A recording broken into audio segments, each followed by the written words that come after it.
जय हिंद। स्वागत है आप लोगों का एक बार फिर से आपके अपने YouTube चैनल एलोन स्टडी में। इससे पहले हम लोगों ने परसेंटेज के 9 क्लास कर चुके हैं। आज 10वें क्लास के लिए यहाँ है। शुरू करते हैं, लेकिन सबको पता है कि क्या करते हैं हम लोग कि शुरुआत में जो प्रीवियस लेक्चर, जो पहले लेक्चर हो चुके हैं, उसके जो होमवर्क दिए गए होते हैं उनको हम लोग डिस्कस करते हैं। तो देखिए बोर्ड पे पिछले लेक्चर का पहला होमवर्क आपको दिखाई दे रहा है। एक बार हम याद दिला दें कि कैसे रिलेटेड, किस टाइप के क्वेश्चन हम लोगों ने किए थे। वेन डायग्राम से रिलेटेड, ठीक ना। वेन डायग्राम बनाया था, वैसे ही सॉल्व किया था। इनको भी जो होमवर्क है उसी से सॉल्व करेंगे। और कुछ क्वेश्चन ऐसे भी थे जिनको कि बिना वेन डायग्राम बनाए सॉल्व किए थे। तो कोशिश ये रहेगी कि होमवर्क में वैसा, अगर वैसा क्वेश्चन है तो उसी तरीके से सॉल्व करेंगे। चलिए देखिए, मेरे साथ ही पढ़िए। बहुत लोगों ने क्वेश्चन पढ़ लिया होगा, देख लिया होगा, कुछ लोग सॉल्व भी कर रहे होंगे। हम भी लग जाते हैं आप लोगों के साथ ही आंसर निकाला जाए। देखिए क्या कर रहा है कि एक स्कूल में 40% छात्र फुटबॉल, ठीक है। अभी तक हम लोग क्वेश्चन कर रहे थे कि अंग्रेजी में पास हुए, हिंदी में पास हुए, यहाँ फुटबॉल वाली बात आ गई। कोई भी दिक्कत नहीं है, वहां पास होते थे, यहाँ खेलेंगे, ठीक ना। तो चलिए लिख लिया जाए कि फुटबॉल वाले कितने हैं, फुटबॉल खेलने वाले कितने हैं, 40%, ठीक ना। आगे पढ़ते हैं, तथा 50% क्रिकेट खेलते हैं, ठीक ना।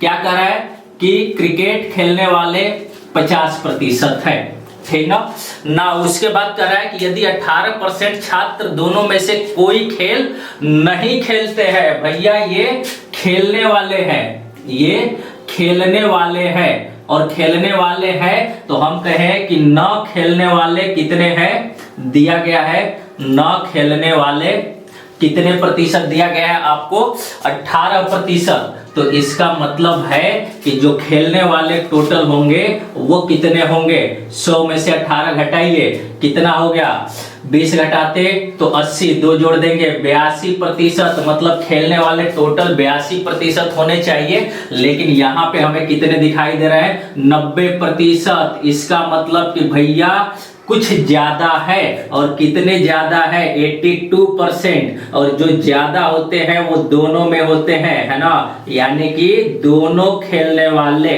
ये संख्या निकल के आएगी कितना, 8%। तो 8% ऐसे हैं जो दोनों खेल खेलते हैं। अब आगे बढ़ा जाए, देखा जाए क्या पूछा है हमसे। तो पूछा है कि कितने प्रतिशत छात्र दोनों खेल खेलते हैं। आंसर तो हम लोग निकाल चुके हैं। देखिए कौन सा ऑप्शन है, D, option number D, 4th आपका आंसर आया है, ठीक ना। चलिए समझ में आया होगा। समझ में क्या, आप लोगों ने तो आंसर भी निकाल लिया होगा, केवल एक बार चेक करना था कि सब सही है कि नहीं है, ठीक ना। चलिए अगले क्वेश्चन पे मूव करते हैं। देखिए अगला क्वेश्चन जो होमवर्क का था, सेकंड क्वेश्चन, वो अब बोर्ड पे दिखाई दे रहा है। क्या है क्वेश्चन, मेरे साथ ही पढ़िए। एक कक्षा में 72% छात्र विज्ञान तथा 44% छात्र गणित चयन करते हैं। यहाँ चयन करने वाली बात आ गई है, ठीक ना। कोई बात नहीं, सेलेक्ट करते हैं। पढ़ते समय उन लोगों ने लिया कि 72% छात्र विज्ञान, ठीक है, लिख लेते हैं। विज्ञान वाले कितने हैं, 72% है। और फिर उसके बाद कहा है कि 44% गणित, ठीक ना। तो गणित चयन करने वाले कितने हैं, 44%, ठीक। आगे बढ़ा जाए, देखा जाए क्या कहा है। यदि प्रत्येक छात्र ने विज्ञान तथा गणित में से कम एक विषय लिया है, इसका सीधा सा मतलब बच्चों क्या निकल के आ रहा है, ध्यान से सुनना मेरी बात। कहा है कि यदि प्रत्येक छात्र ने विज्ञान तथा गणित में से कम एक विषय लिया हो, तो इसका मतलब कि कोई भी विषय न लेने वाले, है ना, कोई भी विषय न लेने वाले कितने हैं, क्योंकि सबके सब कुछ ना कुछ लिए हैं, 0%। इसका मतलब कि सब के सब, है ना, मतलब कि विषय दोनों में से विषय लेने वाले कितने हो जाएंगे, विषय लेने वाले कितने हो जाएंगे, टोटल 100%। पिछले लेक्चर में भी ऐसा एक क्वेश्चन आया था, है ना। तो 100 होने चाहिए, लेकिन इनको ऐड करने पे हमें टोटल कितना दिख रहा है, ये 6 हो गया, 4 और 2 7 और 4 11, 116% हो गया। मतलब कि कुछ ज्यादा है। और कितने ज्यादा है, 16% ज्यादा है। और जो ज्यादा होता है वो दोनों लेने वाले होते हैं, है ना। तो दोनों लेने वाले कितने प्रतिशत हो गए?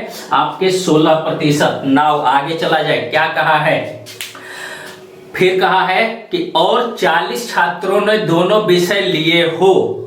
हमने देखा कि दोनों लेने वाले 16% है और क्वेश्चन में कह रहा है कि 40 छात्र, तो 16% का मान 40, 1% का मान निकाल लिया जाए 40 बटे में 16, ठीक ना? भिन्न आ रहा है बच्चों कोई बात नहीं, 4 से घटाया जाए, है ना? कितना आ जाएगा? 10 बटे में 4। हालांकि और भी कट सकता है, छोड़ देते हैं, आगे कुछ ना कुछ तो पूछा ही होगा जिसका मान निकालना है, ठीक ना? चलिए देखिए क्या कहा है कि तो कक्षा में कुल कितने छात्र है? तो भैया कुल टोटल हमेशा क्या होता है? 100%। निकाल लिया जाए 10 बटे 4 गुणे 100, और 100 जो है 4 से कट जाएगा 25 बार में, और 25 का 10 में गुणा कर दिया, कितने हो गए? 250। यानी कि कुल कक्षा में कितने छात्र है? 250, 250। देखिए कौन सा ऑप्शन आपका मैच कर रहा है, और फिर आगे बढ़ते हैं, ठीक ना? आज का लेक्चर थोड़ा सा बड़ा हो सकता है। आज हम लोग इस टॉपिक को, परसेंटेज को फिनिश करने वाले हैं। लास्ट में हम कुछ बताएंगे भी। लास्ट में कुछ ऐसी चीजें हैं जो परसेंटेज में आते हैं, परसेंटेज के टॉपिक में बुक में क्वेश्चन दिए रहते हैं, लेकिन परसेंटेज ना करके किसी और माध्यम से किया जाए, किसी और तरीके से किया जाए तो वो जल्दी हो सकता है। तो इसलिए कुछ ऐसे भी क्वेश्चन होंगे जो आपको शायद इसमें दिखाई न दे। तो दिखाई न दे तो क्या करना है? पेशेंस रखना है। अगले टॉपिक में जब चीजें पढ़ेंगे हम लोग तो उसको फिर से देखेंगे, ठीक ना? बताएंगे भी कि किस टाइप के क्वेश्चन हम लोग यहाँ पे स्किप कर रहे हैं जो किसी और टॉपिक में पढ़ने वाले हैं, ठीक? लेकिन अब लास्ट जो टॉपिक इसमें बचा हुआ है, टाइप जो बचा हुआ है, वो क्या है? जनसंख्या से रिलेटेड। जनसंख्या से रिलेटेड। तो देखिए जनसंख्या से रिलेटेड क्वेश्चन आता है तो कैसे होते हैं क्वेश्चन? ऐसे कि किसी शहर की जनसंख्या, किसी गांव की जनसंख्या, किसी राज्य की जनसंख्या, किसी कस्बे की जनसंख्या, नाम कुछ भी हो, है ना? जनसंख्या के बाद एक वर्ड लिखा रहेगा कि जनसंख्या में 10%, 5%, 20%, 25%, 4%, कोई एक प्रतिशत दिया होगा कि 4% वार्षिक दर से वृद्धि हो रही है। मतलब प्रत्येक साल जनसंख्या जो है वो 4%, 5% जो भी दिया होगा उतना बढ़ रही है। कभी कभी दिया जाता है कि घट रही है ना? इसी क्वेश्चन को कभी कभी ऐसे भी दिया जाता है कि आपने एक मोबाइल परचेज किया या कोई मशीन परचेज किया, उसकी वैल्यू हर साल कम होती जा रही है, 5%, 10% कम होती जा रही है ना? तो जनसंख्या में भी वृद्धि दिया जा सकता है, कमी दिया जा सकता है। किसी आर्टिकल को, किसी मशीनरी के मूल्य में वृद्धि जनरली कम ही होता है, क्योंकि कोई भी मशीन हम खरीदते हैं तो टाइम टू टाइम उसकी कीमत जो है वो घटती जाती है, ठीक ना? तो उसमें कमी ही दी रहती है। तो वृद्धि हो या कमी हो, हम लोग क्या करेंगे? ध्यान से समझना। और इस चीज का हम लोग आगे भी यूज करने वाले हैं, है ना? और चूंकि इस चीज का आगे पीछे यूज कर भी चुके हैं जब शुरुआत के दूसरे या तीसरे लेक्चर में, ठीक ना? देखिए क्या कि अगर कहा जाए कि 20%, है ना, क्या हुआ है? वृद्धि हो रही है। कोई भी एक एग्जांपल ले लिया तो पहले आप क्या करेंगे कि 20% है और 20% का फ्रैक्शन वैल्यू कितना होता है? 1/5। सबको याद होगा, ठीक ना? अच्छा, हमें पता भी है, नहीं याद है तो झट से निकाल भी लेंगे। प्रतिशत हटाइए, उसकी जगह पे 100 से भाग दीजिए, ठीक ना? पहला लेक्चर याद करिएगा। 1/5। तो अगर हम कहें कि अभी जनसंख्या जो है, अभी जनसंख्या जो है 5 है, तो इस 5 पे कितनी बढ़ रही है? 1 बढ़ रही है। तो अभी जनसंख्या 5 है तो बाद में जनसंख्या कितनी हो जाएगी? 6। और अगर कह दिया कि 2 वर्ष बाद, तो इसका मतलब कि 5 था तो 6 हो गया, फिर से तो 20% बढ़ेगा। तो फिर कहेंगे कि अब जो वैल्यू है वो अगर 5 है तो अब कितनी हो गई? 6 हो गई, ठीक है ना? 3 वर्ष का होगा तो फिर से एक बार यही लिखेंगे, है ना? और करेंगे क्या? इनको गुणा, इनको मल्टीप्लाई। मतलब कि अभी की वैल्यू जो है, अभी की वैल्यू 25 है, तो ये 2 वर्ष बाद कितनी हो जाएगी? 36। है ना। तो अगर जरूरत पड़े तो परसेंटेज लगा दिया जाएगा, नहीं तो ऐसे भी समझ लेंगे, ठीक ना। तो अगर ऐसे दिया है तो हम कहेंगे अभी की वैल्यू अगर 25 है तो 2 वर्ष बाद कितनी हो जाएगी, 36 हो जाएगी। और इसमें से किसी एक की वैल्यू दी रहेगी कि अगर वर्तमान जनसंख्या इतनी है तो 2 वर्ष बाद बताइए, या ये कहेगा कि 2 वर्ष बाद जनसंख्या इतनी हो जाती है तो वर्तमान बताइए। तो अगर इसकी वैल्यू दी गई होगी तो हम कहेंगे कि 25 की वैल्यू मान लेते हैं कि ये इतनी दी गई है, तो एक की वैल्यू कितनी हो जाएगी, 25 से ये 5 बार में कट जाएगा 00, और 36 का निकालना है तो 36 की वैल्यू निकाल लेंगे। और कितना कि 00 है तो 00 रहेगा ही, और 36 से मल्टीप्लाई कर देंगे तो कितना हो जाएगा 180। मतलब कि अगर वर्तमान जनसंख्या 12,500 है तो 2 वर्ष बाद कितनी हो जाएगी, 18,000 हो जाएगी। बात समझ में आ रही है, ठीक ना। चलिए क्वेश्चन से अब चीजों को समझते हैं। अच्छा, इसी में अगर वृद्धि की जगह पे कमी कहा होता, ठीक ना, कि कमी हो जा रही है 10% की, चाहे जनसंख्या हो चाहे मशीनरी की वैल्यू हो, ठीक ना। तो 10% है तो हम कहेंगे 10% है तो 1/10 है, तो अभी उसकी वैल्यू 10 है तो एक साल बाद कितनी हो जाएगी, 9, है ना। अभी उसकी वैल्यू 10 है तो एक साल बाद कितनी हो जाएगी, 9। और अगर सपोज करिए कि 3 वर्ष कहा है, तो 3 वर्ष कहा है तो हम फिर 3 बार करेंगे, मतलब कि इनको गुणा करने के बाद कहेंगे कि अभी की वैल्यू 1000 है तो 3 वर्ष बाद उसकी वैल्यू कितनी हो जाएगी, 729। देखिए स्क्वायर क्यूब ये सब चीजें याद रखिएगा, ठीक ना। तो 9 का क्यूब 729 होता है, ठीक ना। तो अभी की वैल्यू किसी की जो भी दिया होगा 1000 के बराबर करेंगे, एक की वैल्यू निकालेंगे और फिर 729 की वैल्यू निकाल लेंगे, अपना क्वेश्चन का आंसर आ जाएगा, ठीक ना। चलिए इसको हटाते हैं, अब क्वेश्चन से इस चीज को समझते हैं, ठीक ना। चलिए आई होप सब लोग समझ पा रहे होंगे, ठीक ना। कोई बहुत बड़ी बात नहीं है, वृद्धि होगा तो प्लस करेंगे, कमी होगा तो घटाएंगे, ठीक ना। देखिए बोर्ड पे क्या क्वेश्चन में दिख रहा है कि एक राज्य की जनसंख्या 10% वार्षिक दर से बढ़ती है। हमने इतना पढ़ के ही लिख लिया कि 10% का फ्रैक्शन वैल्यू 10 1/, होता है। मतलब कि अभी की वैल्यू 10 है तो बढ़ के 11 हो जाएगी, ठीक ना।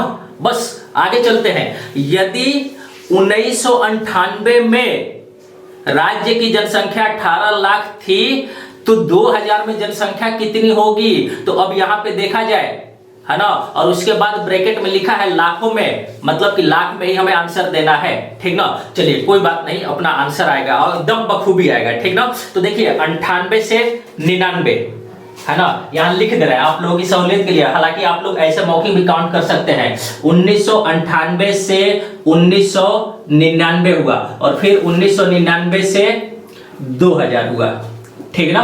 तो देखिए 1998 में कहा है, 1998 में राज्य की जनसंख्या 18 लाख थी, है ना। तो 2000 का पूछा है तो कितने वर्ष बीत गया भैया, 2 वर्ष बीत गया।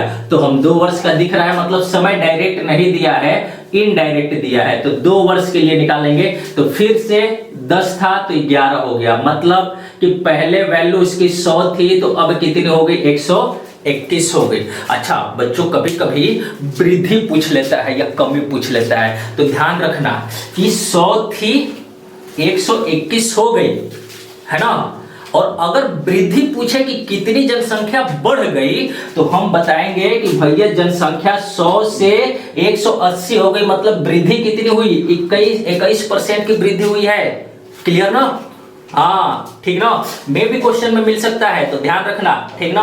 चलिए देखा जाए तो क्या कहा है आगे क्वेश्चन में कि यदि 1998 में ये वैल्यू 1998 की है और ये वैल्यू 2000 की है, तो 1998 में 18 लाख थी, तो हमसे पूछा क्या है कि 2000 में जनसंख्या कितनी थी, लाखों में। ठीक है, चलिए 1998 में 100 हमारा आया और 2000 में 121 आया, ठीक ना।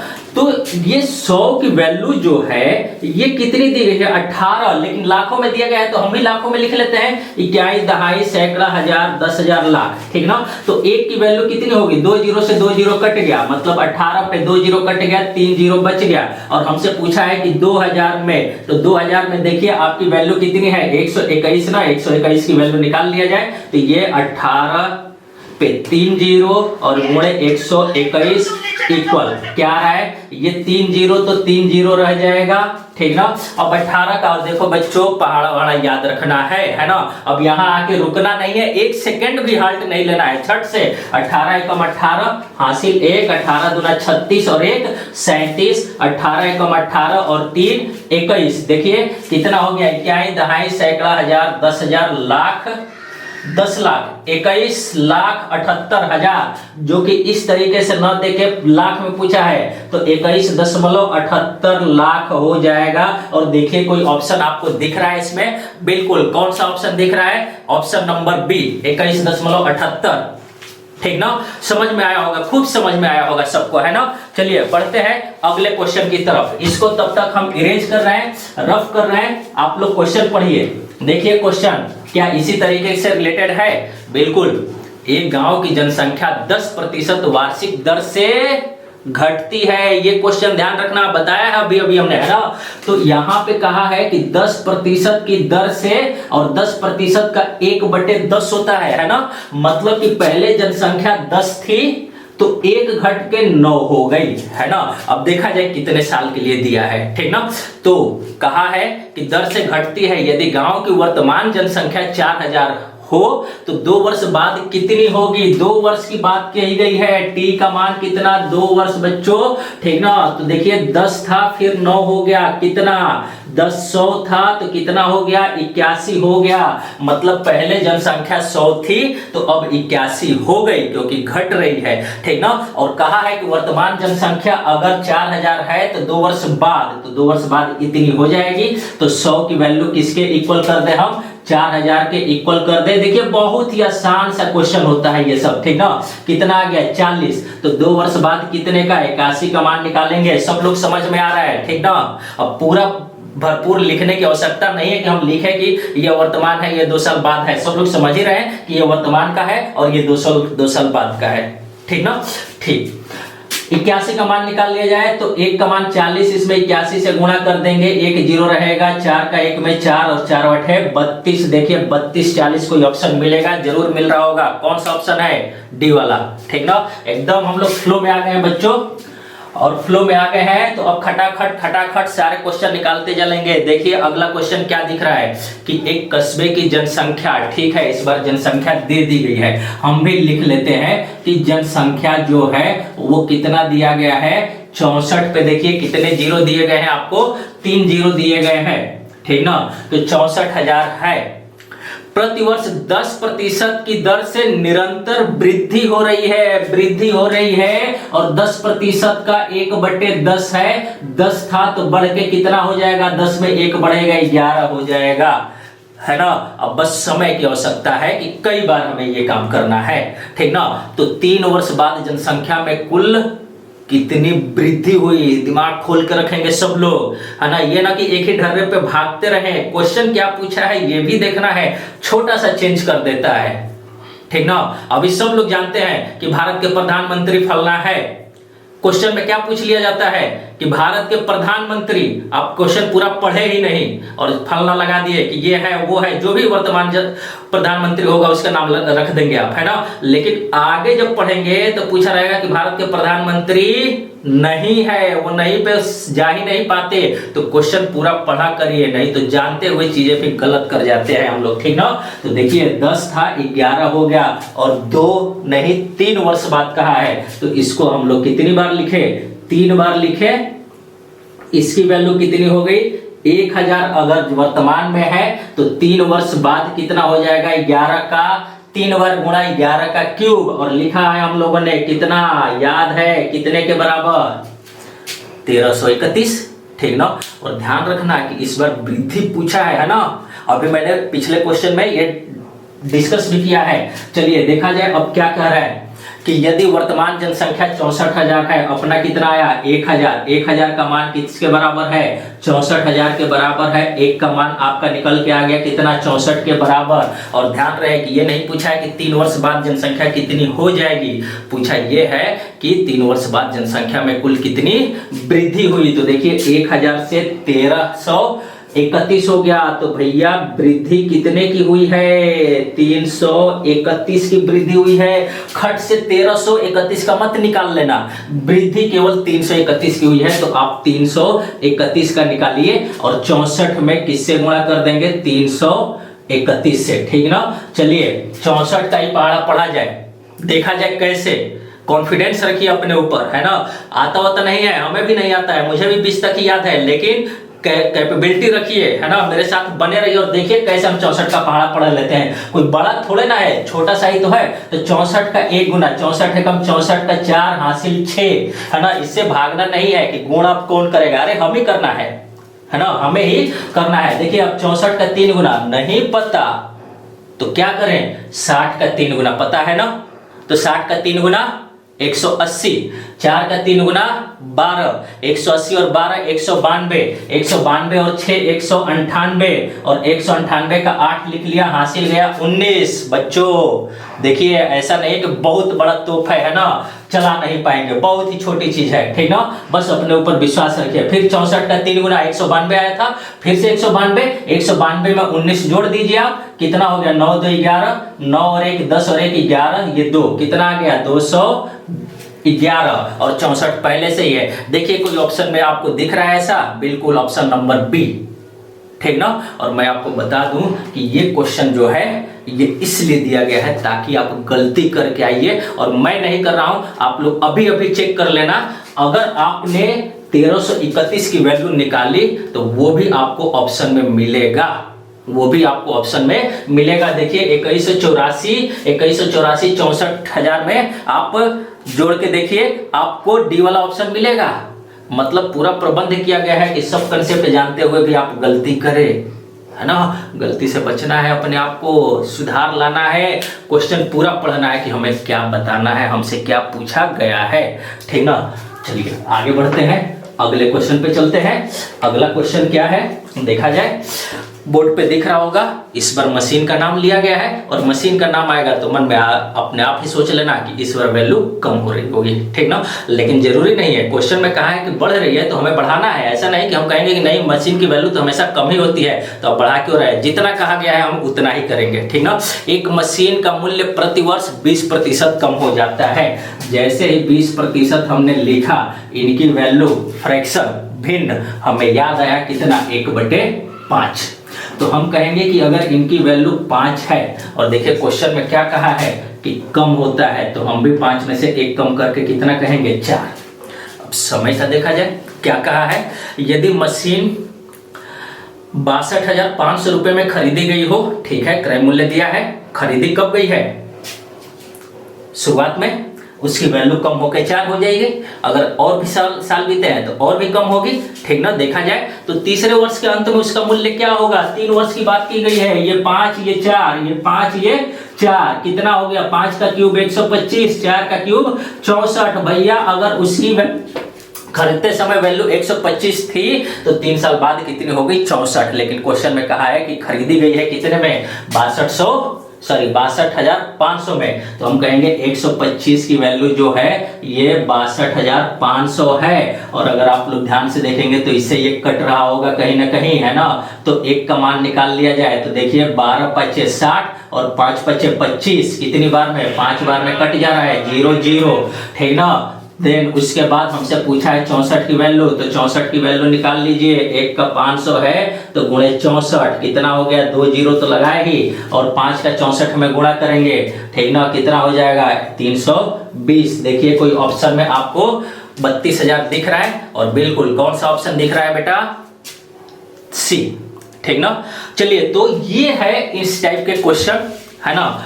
कुछ नहीं है, एक ही तरीके से आपको इनसे करना है। हालांकि बुक वगैरह में बहुत बड़े बड़े फार्मूले दे दिए हैं, ठीक है, उनसे हमें नहीं करना है, ठीक ना। चलिए आगे बढ़ते हैं, देखते हैं अगला क्वेश्चन क्या है इनसे रिलेटेड। अगले क्वेश्चन पे चलते हैं, और अगला क्वेश्चन कह रहा है कि एक फ्लैट का बाजार मूल्य, ठीक है, फ्लैट का बाजार मूल्य दिया है, कोई फ्लैट होगा, उसकी वैल्यू भी बढ़ रही होगी या घट रही होगी, डिपेंड करता है क्वेश्चन पे, ठीक ना। मूल्य प्रतिवर्ष 10% बढ़ता है। जैसे ही हमने पढ़ा कि 10% बढ़ता है, हमने कहा अच्छा 10 का प्रतिशत का 1/10 है, तो 10 अगर है तो अगले साल 11 हो जाएगा, है ना। 10 पे 1 बढ़ गया।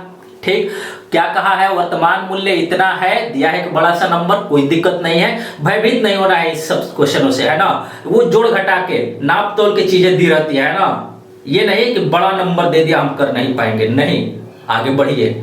आप आगे बढ़ेंगे, बगल वाले से एक नंबर एक क्वेश्चन ज्यादा करेंगे तभी उसको पीछे छोड़ के आगे बढ़ पाएंगे। अगर वो भी छोड़ा आप भी छोड़ दिए तो कोई अंतर ही नहीं रहा, ठीक ना, पीछे के पीछे ही रह जाएंगे। तो बड़े बड़े नंबरों से नहीं भागना है ना। मिलेंगे पेपर में आप लोगों को। देखा जाए तो क्या पूछा है कि 3 वर्ष पहले कितना था। देखो इस बार थोड़ा क्वेश्चन पे ध्यान रखना, है ना। एक बार पहले 3 वर्ष दिया है तो इसको 3 वर्ष पूरा लिया जाए। ये 10 था 11 हो गया, 10 था ये 11 हो गया, कितना है ये 1000 है, और ये कितना हो गया 1331, ठीक ना। चलिए अब क्या करते हैं हम लोग कि क्वेश्चन एक बार फिर से, यदि वर्तमान मूल्य इतना है तो 3 वर्ष पहले कितना था, पीछे जा रहे हैं, यानी कि ये वाली वैल्यू जो है ये वर्तमान कहलाएगी, और ये कब की है, 3 वर्ष पहले की। बात को थोड़ा गंभीरता से समझना, है ना। अगर इसको वर्तमान मानोगे तो ये 3 वर्ष पहले की नहीं, 3 वर्ष बाद की होगी। तो 3 वर्ष पहले की ये है तो ये वर्तमान होगी।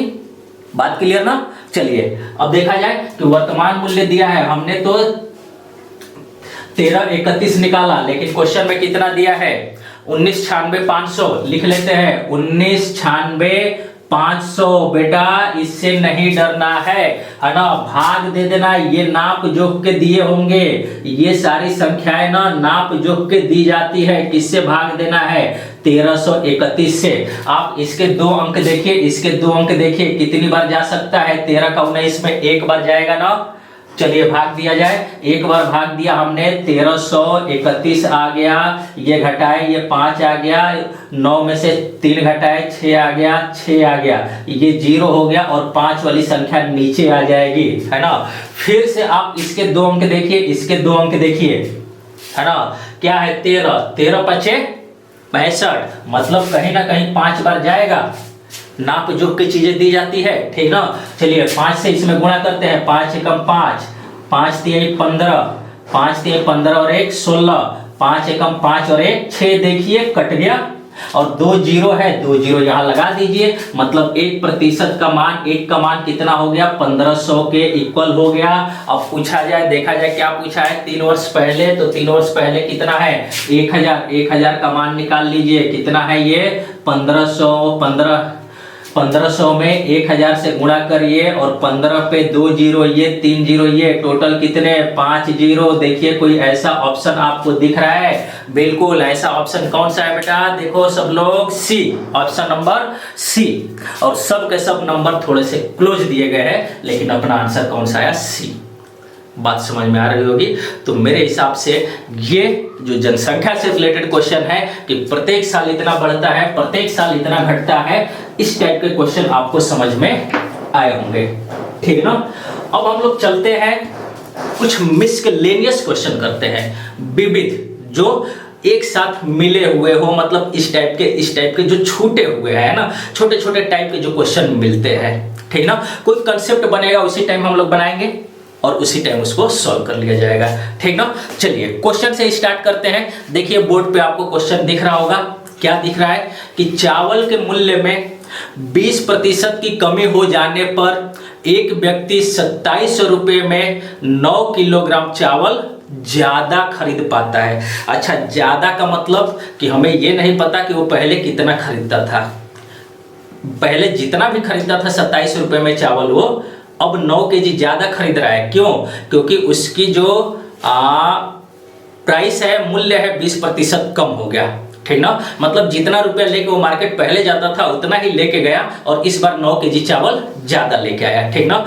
तो पूछा है कि तो चावल का घटने के बाद मूल्य क्या होगा, ठीक ना। चलिए बहुत अच्छा क्वेश्चन है, और इस टाइप के क्वेश्चन लगभग पेपर में कई बार देखे गए हैं, है ना। नाम चेंज करके, कभी चावल की जगह पे कभी अंडे, कभी चावल की जगह पे गेहूं, कभी चीनी, नाम चेंज किया जाएगा, 20%, 10%, 2700 रुपये में, अलग अलग चीजें चेंज करके इस टाइप की बहुत वैरायटी देखी गई है, ठीक ना।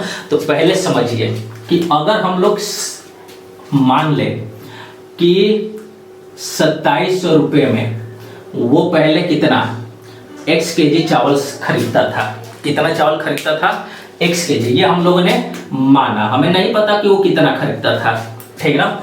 अब इस चावल का मूल्य क्या होगा, 20% कम हो गया, ठीक ना। समझना, थोड़ी सी बारीकी से समझना आप लोग, ठीक ना, कि 20% चावल का मूल्य कम हो गया और हम कहें कि अगर अभी भी वो x केजी ही खरीदता तो क्या उसके पास कुछ पैसे बच जाते, बिल्कुल बच जाते। सपोज करो कि 100 रुपये में 1 केजी चावल मैं लाता था और 20% कम हो गया, मतलब 20 रुपया कम हो गया, तो अब 100 रुपया लेके जाऊंगा और 1 केजी खरीदूंगा तो मेरे पास 20 रुपये बच जाएंगे ना। तो वही चीज मैं कर रहा हूं कि अभी जो 9 केजी 9 किलोग्राम चावल ज्यादा खरीदने की बात कह रहा है, उस बात को अगर अभी दरकिनार कर दिया जाए, अभी माना जाए कि वो है ही नहीं, है ना, 9 केजी चावल खरीदा ज्यादा नहीं है, अगर x केजी ही खरीदता तो उसके पास कुछ पैसे की सेविंग हो जाती, कुछ बचत हो जाता। और कितना बचत हो जाता भाई, 2700 रुपये का कितना, 20% ही ना, 20% को 1/5 भी, 1/5 भी लिख सकते थे। चलिए हमने लिख दिया 20/100, इनसे भी कर लिया जाए, 2 जीरो से 2 जीरो कट गया, अब इनको गुणा कर लिया जाए तो कितना हो गया, 0 और 27 दूना 54, कितना 540 रुपए की बचत हो जाती। ये कब होती, जब वो पहले जितना खरीदता था अभी भी उतना ही खरीदता तो उसके पास 540 रुपए बच जाते। लेकिन हमसे क्वेश्चन में क्या पूछा है कि अगर उसको उतने में 9 केजी चावल अधिक मिल जाता है, तो 9 केजी चावल कितने रुपए में आ रहा होगा, ये जो पैसे बचा रहा है इसी से तो खरीद रहा होगा ना।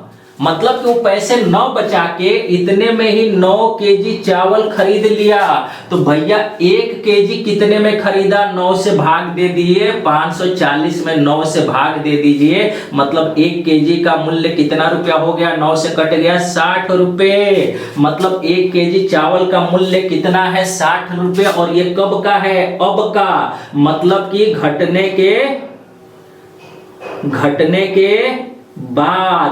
के बाद अगर नहीं घटा होता तो पैसा बचता नहीं, और बचता नहीं तो 9 केजी और ज्यादा लाते नहीं। मतलब कि ये जो मूल्य है कब है, मूल्य घटने के बाद का, ये अब का मूल्य है, घटने के बाद का, है ना। सब लोग समझ रहे हैं। अब आज ये क्वेश्चन पे कि क्या पूछा है हमसे, पूछा है कि चावल का घटने के बाद मूल्य क्या होगा। तो भैया वही तो निकला यहाँ पे कि 60 रुपए पर केजी। समझ रहे होंगे सब लोग ना, क्लियर ना, ठीक ना। चलिए तो सब लोग समझ रहे हैं कि 60 रुपए पर केजी और कब है, घटने के बाद, ठीक ना। और यही हमसे पूछा है। अच्छा, इसी को घटने के बाद को और क्या क्या लिखता है कि घटा हुआ मूल्य, है ना, इसी को घटा हुआ मूल्य कहता है कि घटा हुआ मूल्य कितना है, ठीक ना। या इसी को अंग्रेजी की अगर बात करें तो हमसे ये कहता है कि रिड्यूस्ड रेट, ठीक ना। या ये कहता है क्या, घटा हुआ मूल्य, ये कहता है कि नया मूल्य, ठीक ना। सबका मतलब यही है ना, सबका मतलब यही है।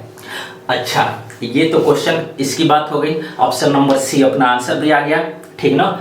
अब देखिए कि अगर हमसे ये पूछता कि इनका आरंभिक मूल्य क्या होगा, ठीक ना। तो आरंभिक मूल्य अगर पूछा है, क्योंकि दोनों ही चीजें पूछा जाता है कि घटा हुआ मूल्य और आरंभिक मूल्य ज्ञात करिए, तो देखिए हम कहेंगे कि आरंभिक मूल्य तो मन में है कि 100% है, और 100% से कितना घट गया, 20%।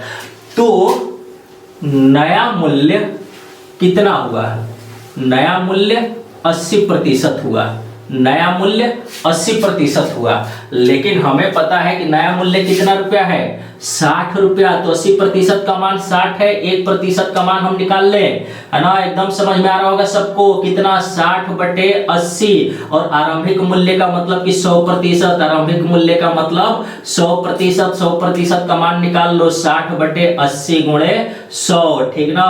ये 0 से 0 कट गया, ये 2 से 3 बार में, 2 से ये 4 बार में, और 4 से ये 25 बार में, कितना आ गया 75 रुपए पर केजी था। मतलब कि आरंभिक मूल्य यानी कि शुरुआत में, प्रारंभ में इनका मूल्य कितना था 75 रुपए पर केजी। और आप चेक कर लो कि 75 का 20% 1/5 करोगे, 5 से भाग दोगे, 15 कम करोगे तो 60 रुपया हो जाएगा कि नहीं, ठीक ना। तो ये दोनों ही चीजें हमसे पूछी जाती है। अब बात करें कि ठीक है, इतना सब कंसेप्ट बनाया गया, कुछ इसमें ट्रिक भी लगता है, बिल्कुल लगेगा ट्रिक, ठीक ना। तो 2 चीजें पूछेगा हमसे, घटा हुआ मूल्य और आरंभिक मूल्य, ठीक ना। आई होप यहां पे दिखाई दे रहा होगा, ठीक ना। तो देखिए यहां से कि हमसे 2 चीजें पूछा जाता है, थोड़ा सा समझना इसको। क्या क्या पूछा जाता है कि नया मूल्य, तो नया मूल्य पूछा जाए या पुराना मूल्य, है ना। पुराना का मतलब आरंभिक, है ना, पुराना का मतलब आरंभिक, और नया का मतलब कि घटा हुआ, ठीक ना। इन दोनों में से यही 2 चीजें हमसे पूछी जाती है, ऐसे रिलेटेड क्वेश्चन आते हैं तो, ठीक ना। तो देखिए जो जो काम हम लोग यहाँ पे स्टेप बाय स्टेप किए हैं, दोनों का एक साथ हम लिखते हैं, ठीक ना। देखिए सबसे पहले हम लोगों ने क्या किया है कि जो 2700 रुपया अमाउंट दिया गया था उसका 20% कम हुआ है, तो 20% निकाले, लिख लेते हैं 2700 का 20%, यही ना। फिर उसके बाद जो भी आया उसमें क्या किया, जितना केजी ज्यादा आ रहा है उससे भाग ही तो दिया, मतलब कि इसमें हमें क्या करना है, 9 से भाग दे देना है और इनको हल कर लेना है, बस काम खत्म। इस टाइप के क्वेश्चन मिलेंगे, और मिलेंगे तो बस ये एक लाइन में हो जाएगा। कैसे याद रखेंगे, अपनी कॉपी में जो हम बोल रहे हैं इसको नोट कर लीजिए आप सभी लोग। क्या कि जितना भी अमाउंट दिया गया है रुपया, उसमें जितना केजी ज्यादा आ रहा है उससे भाग दीजिए, और 20% कम हुआ है तो 20/100 कर दीजिए, ठीक ना। तो ये पुराना मूल्य निकालना है तो क्या करेंगे, सेम वही काम, क्या कि 2700 रुपए में कितना ज्यादा आ रहा है, 9 केजी ज्यादा आ रहा है, कितना मूल्य कम हुआ 20, लेकिन इस बार भाग देंगे हम कम करने के बाद, मतलब 100 नहीं, उसमें से 20% कम करिए और 80, और दोनों को सॉल्व करके चेक करिए आप लोग कि क्या 60 और 75 आंसर आपका आ रहा है, और बिल्कुल आ रहा होगा, ठीक ना। तो इसको आप लोग अपने कॉपी में जो जो हमने कहा है वो ऐसे लिख लीजिए। क्या लिखना है कि टोटल अमाउंट जितना भी दिया गया है उसमें जितना केजी ज्यादा आ रहा है उससे भाग दीजिए, और गुणे 20% था तो 20/100, 100 किस में करेंगे, घटा हुआ मूल्य निकालने के लिए, और पुराना मूल्य निकालना होगा आरंभिक मूल्य, है ना, ओल्ड रेट। तो क्या करेंगे हम, डिवाइड करते समय 20% रिड्यूस हुआ है, कम हुआ है, तो 20 घटा के 80 से, 10% कम हुआ होता तो 90 से, 25% कम हुआ होता तो 75 से, ठीक ना, समझ में आ रहा होगा। अच्छा, कभी कभी क्वेश्चन में ये आता है कि 20% कम ना होके बढ़ा है, तो जब बढ़ेगा ना तो ये 9 केजी ज्यादा जो आया था ये 9 केजी कम देगा, और 9 केजी कम देगा तो ये चीज तो वैसे ही रहेगा, लेकिन आरंभिक मूल्य निकालते समय अगर 20% बढ़ा है तो 120 से भाग देना होगा, बढ़ा है तो बढ़ा के भाग देना है, घटा है तो घटा के भाग देना है। क्लियर है सबको, ठीक। चलिए आगे बढ़ते हैं अगले क्वेश्चन की तरफ, और देखिए इसको रहने देते हैं, इसका यूज करेंगे अगर अगला क्वेश्चन ऐसा आया तो, ठीक ना। तो देखा जाए कि अगला क्वेश्चन क्या दिख रहा है। तो अगला क्वेश्चन दिख रहा है क्या कि गेहूं के मूल्य में 10% की कमी होने पर एक व्यापारी 22,500 रुपए में 25 किलोग्राम अधिक, ओके, एक जगह चाय हो गया है तो आप इसको गेहूं ही मान के चलिए, ठीक ना। तो ये मिसप्रिंट हो गया है, कोई बात नहीं, है ना, चाय लिखा है, गेहूं मान के चलिए। तो गेहूं के मूल्य में 10% की कमी होने पर एक व्यापारी 22,500 रुपए में 25 किलोग्राम अधिक चाय खरीद सकता है। तो गेहूं का प्रति किलोग्राम घटा हुआ मूल्य ये पूछा है। तो हम कहेंगे कि घटा हुआ मूल्य निकालना है तो क्या किया जाए, घटा हुआ मूल्य टोटल कितना दिया है 22,500 लिख लेते हैं। 22,500 कितना अधिक खरीदता है 25 किलोग्राम, 25 से भाग दीजिए और देखिए कि मूल्य में कितने की कमी हुई है 10 की, तो 10 और बटे में 100। अगर आरंभिक मूल्य पूछता तो हम 90 से भाग देते, ठीक ना। चलिए इनको सॉल्व कर लिया जाए। 2 जीरो से ये 2 जीरो कैंसिल, 25 से ये कट गया, 9 बार में 25 नवा 225, 10 से गुणा कर दिया जाए, कितना आ गया 90 रुपया। देखिए एक ही लाइन में आपका आंसर आ गया।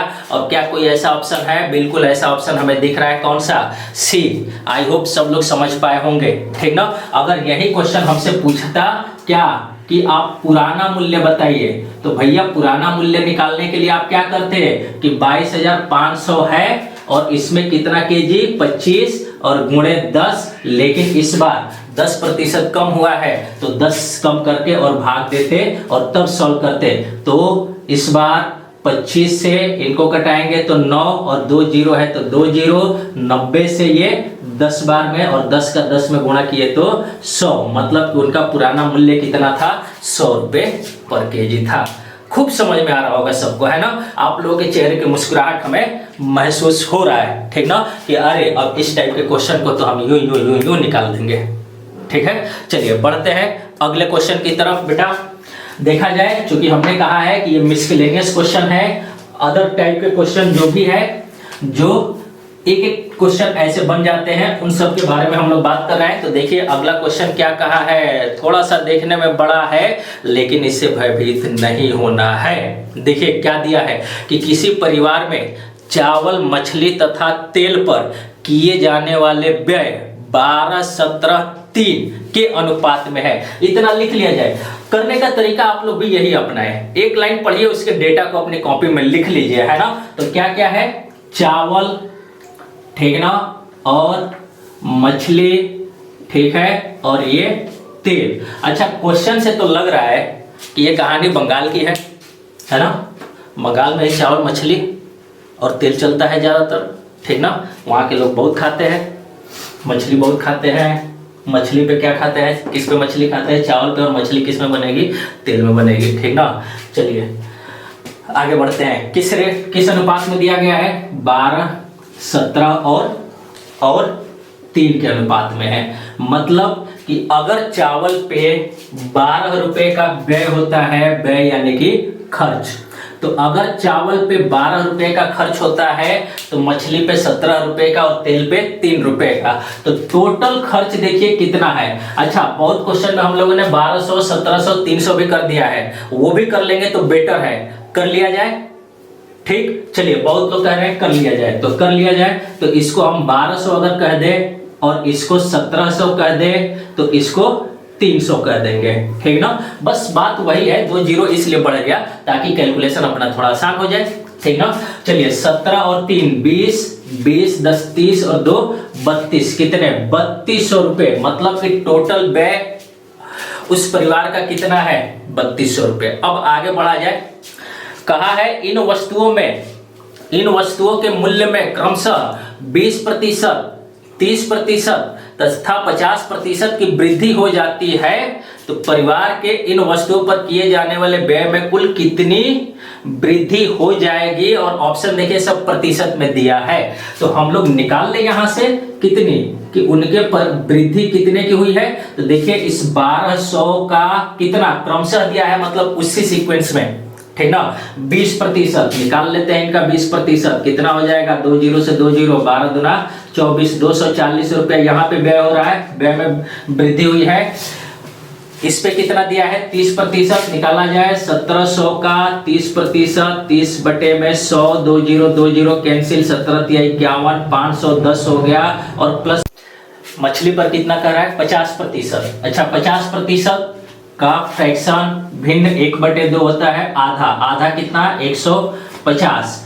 टोटल वृद्धि व्यय में कितनी हो गई जोड़ लिया जाए इनको, 0 5 1 6 6 4 10 हासिल 1 2 5 2 7 7 2 9, कितने की वृद्धि हुई है? 900 की। लेकिन हमसे पूछा किस में है? प्रतिशत में, तो प्रतिशत में चेंज कर लिया जाए। कितने, ना जाने कितने क्वेश्चन को हम लोगों ने प्रतिशत में चेंज किया है, तो प्रतिशत में चेंज करने के लिए उनसे भाग दीजिए जिनके रिस्पेक्ट में निकालना है। और किनके रिस्पेक्ट में निकालना है? टोटल व्यय पे ना, तो कितने? 3200 और किससे गुणा करते हैं? 100 से। ठीक, 2 0 से 2 0 कैंसिल, कितना आ गया? 900 और बटे में 32। चलिए 4 से इनको कटाया जाए, 4 से कटाएंगे तो 4 दूना 8, 4 दूना 8, 4 बचे 20 और 4 से ये 8 बार में कितना हो गया? 222, 225 बटे में 8।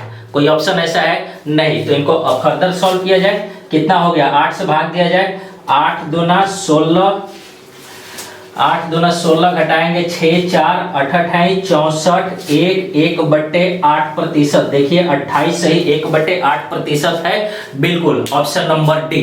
ठीक ना? तो बच्चों सबको समझ में आया है।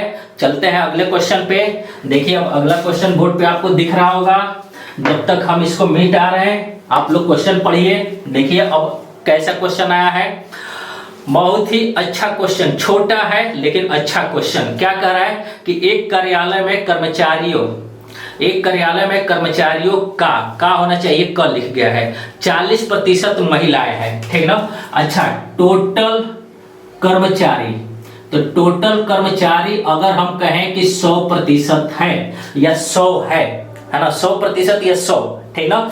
इसमें से महिलाएं कितनी है? इसमें से महिलाएं कहा है कि महिलाएं हैं कितने? 40%, तो 40। सीधी सी बात यह है कि इसका मतलब कि पुरुष कितने हो जाएंगे? 60। ठीक ना? एक दिया है, दूसरे का मतलब निकल के आ गया। ठीक ना?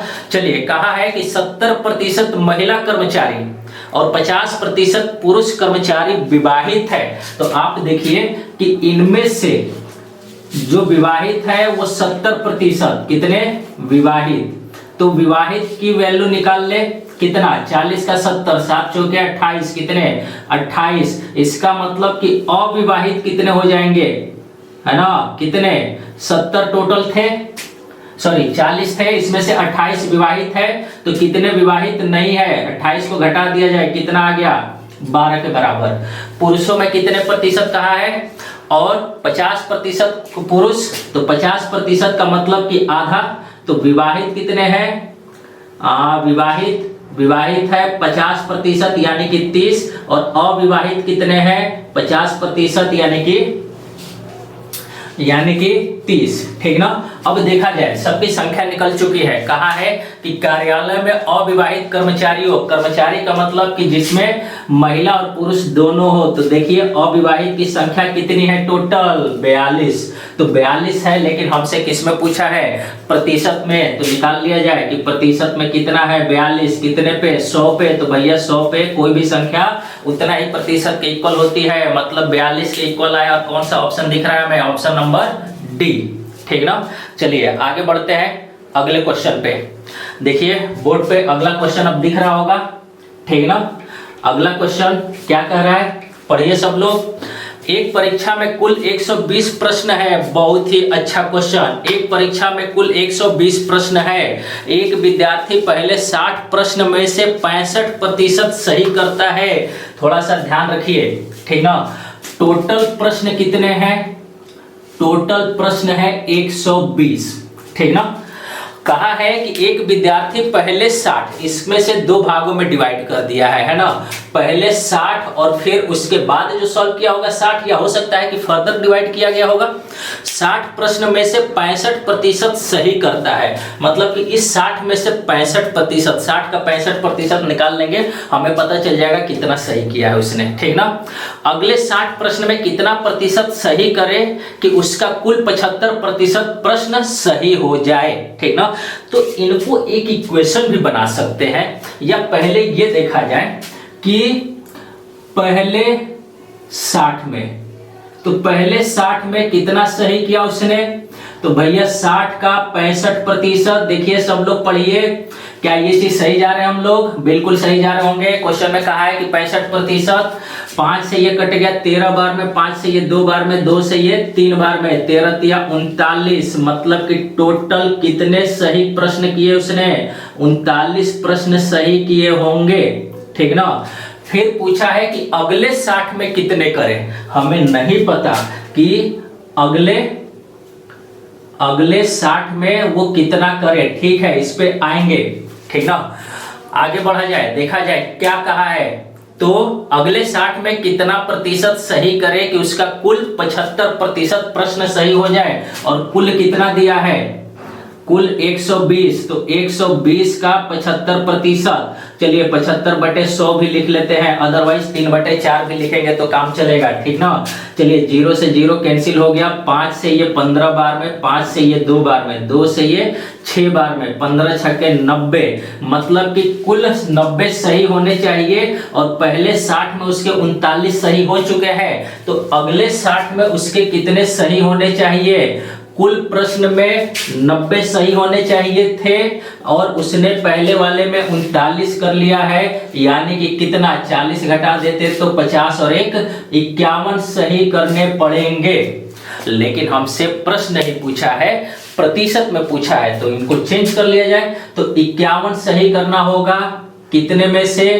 60 में से गुणे 100, 1 0 से 1 0 कट गया, 2 से ये कट गए 3 बार में, 2 से ये कट गए 5 बार में, 3 से ये कट गए 17, 17 पचे 85। देखिए क्या कोई ऑप्शन 85% आपको दिख रहा है? बिल्कुल। कौन सा ऑप्शन दिख रहा है बेटा? सी नंबर, ठीक ना। आई होप सब लोगों ने इस चीज को समझा है, क्लियर ना। अच्छा, अब थोड़ा सा कॉमन सेंस लगाते हैं इस क्वेश्चन में, थोड़ा सा कॉमन सेंस लगाते हैं, है ना। क्या कॉमन सेंस लगाते हैं? इधर दिख रहा होगा सबको। कॉमन सेंस हम लोग ये लगाएंगे कि टोटल प्रश्न थे कितने? 120, है ना। पूरे प्रश्न में उसको 75% सही करना था, है ना।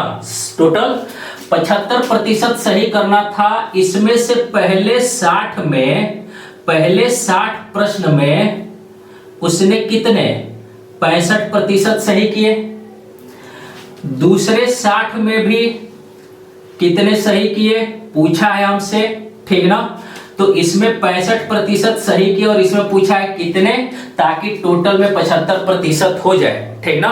तो टोटल में 75% हो जाए, तो टोटल में 75% होने के लिए आप देखिए, अगर हम कहें कि इसमें भी 75% हुआ होता और इसमें भी 75% हुआ होता, तो टोटल उसके ओवरऑल 75% होते। लेकिन भैया इसमें 75 की जगह 65 ही कर पाया। इसका सीधा सा मतलब है कि यहाँ पे जो 10% की कमी हो गई, ये 10% की जो कमी हुई है, इसमें उसको भरपाई करनी पड़ेगी, तभी उसका टोटल 75 होगा। और कितने का? 85% का। देखिए अपना आंसर 85 नहीं आया है, क्लियर ना। आ रहा होगा सबको समझ में, ठीक ना। एक बार फिर मैं रिपीट कर रहा हूं, देखिए कि अगर टोटल 120 में से 75% सही करना है और इनको 2 इक्वल भाग में डिवाइड किया है, तो अगर बराबर बराबर भाग में डिवाइड करें तो हम कहें कि इसमें भी 75% होता और इसमें भी 75% होता, तो ओवरऑल 120 में 75% हो जाता। लेकिन इसमें 75 ना करके 65 किया है। कितना कम किया है? 10% कम किया है, तो इस 10 की भरपाई करनी पड़ेगी ना। मतलब कि यहाँ 75 तो करना ही करना पड़ेगा, इसमें जो 10% कम किया है वो भी करना पड़ेगा, मतलब 85%, ठीक ना। चलिए आगे बढ़ते हैं, देखते हैं आगे क्वेश्चन क्या है, ठीक ना। तो आगे क्वेश्चन देखिए क्या दिया हुआ है कि किसी परीक्षा में 80 प्रश्न, प्रत्येक 1 अंक का। क्वेश्चन वैसा ही लग रहा है, एक बार थोड़ा सा और आगे पढ़ के देखा जाए। किसी प्रश्न में 80 प्रश्न, प्रत्येक 1 अंक का। इसमें एक वर्ड जोड़ दिया है कि प्रत्येक का अंक 1 है, कोई मतलब नहीं है उसका। एक छात्र पहले 80 प्रश्न हल करता है, सॉरी, एक छात्र पहले 40 प्रश्न हल करता है। क्वेश्चन वैसा ही है, 80 में से पहले 40 और फिर अगला 40 करेगा, है ना। और कहा है कि हल करता है और उसमें उसे 55%, इसमें कितने 55% अंक लाया है, है ना। इसमें कितना 55% अंक लाया है, तो पूछा है कि अगले 40 में कितना प्रतिशत लाए, ताकि कितना सही करे कि उसका कुल अंक 60% हो जाए। इसमें कितना 60%, भैया इसमें भी 60% करना चाहिए था और इसमें भी 60% करना चाहिए था, लेकिन यहाँ पे कम किया है। कितना कम किया है? 5%। तो यहाँ पे 5% ज्यादा करना पड़ेगा, मतलब कि 65% सही करना पड़ेगा। और देखिए कोई ऑप्शन दिख रहा है? बिल्कुल ऑप्शन नंबर डी, ठीक ना। दोनों क्वेश्चन को बेटा सब लोग फिर से अपने से करना और दोनों मेथड से करना, ठीक ना। लेकिन एक चीज का ध्यान रखना कि ये काम तभी करोगे जब ये दोनों बराबर बराबर हो।